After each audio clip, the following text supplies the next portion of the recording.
Are you having trouble hearing from God? Do you feel like He's not clear when He talks? That's how I felt. Up until I read these scriptures and I realized that God is very specific and his attention to detail is immaculate. Have you ever heard the phrase, I'm not talking fast, you're just listening slow? A lot of times we're not listening to God. We're not listening to his still small voice. We're not even looking for him. He's trying to talk to us. He's trying to get our attention. And we're so distracted by the cares of this world and our phones and just life in itself. It's full of distractions. But let me give you some examples of God being very specific in his word. For the first example I'm going to give you is Genesis 6:14-6, which talks about Noah's ark, where God gives Noah the specific instructions on how to build an ark, which he's never saw before, because if you remember in that time, it never rained.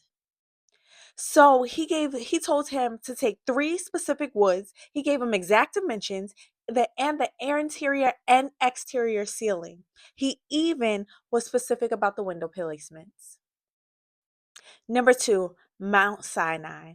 On Mount Sinai, God, and that's in Exodus 19:10-13 and 23.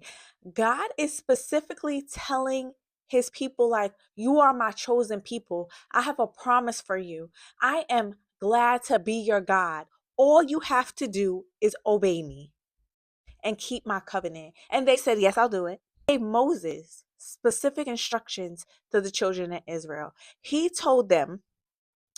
basically gave them 3 days to consecrate themselves. He told them, consecrate the people, let them wash their clothes, and let them be ready for the third day. Take heed, don't go to the mountain, don't touch the mountain, build a barrier around the mountain.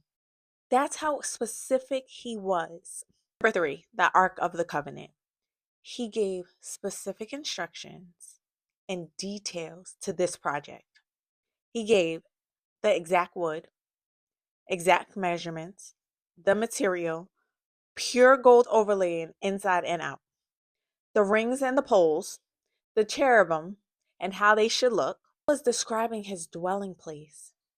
That brings us to number four, the Passover. When God instituted the Passover, he left nothing to interpretation. You had to have a lamb without blemish, a male the first year. It must be kept on the 14th day of the same month. The whole assembly of Israel shall kill the lamb at twilight. So he specified the lamb, the date, the time, what to do with the blood, how to eat it, and your posture while praying. It wasn't a suggestion, it was a mandate. It was his instruction for his people. Number five, the Battle of Jericho, which is in Joshua 6:3-5. Gave them a strategy. Made no human sense. He told them to march around once a day for 6 days, and you couldn't talk. And on the seventh day, they had to blow the trumpet. On the seventh day, they had to march around the city 7 times, and they had to blow the trumpets. In this instance, he gave who marches? Armed men and priests. 7 priests. The instrument was a ram's horn. He was specific on the laps, the silence protocol, and the exact moment to shout. And when they shouted, the walls fell. And let me tell you how to get in God's presence, how to hear from him.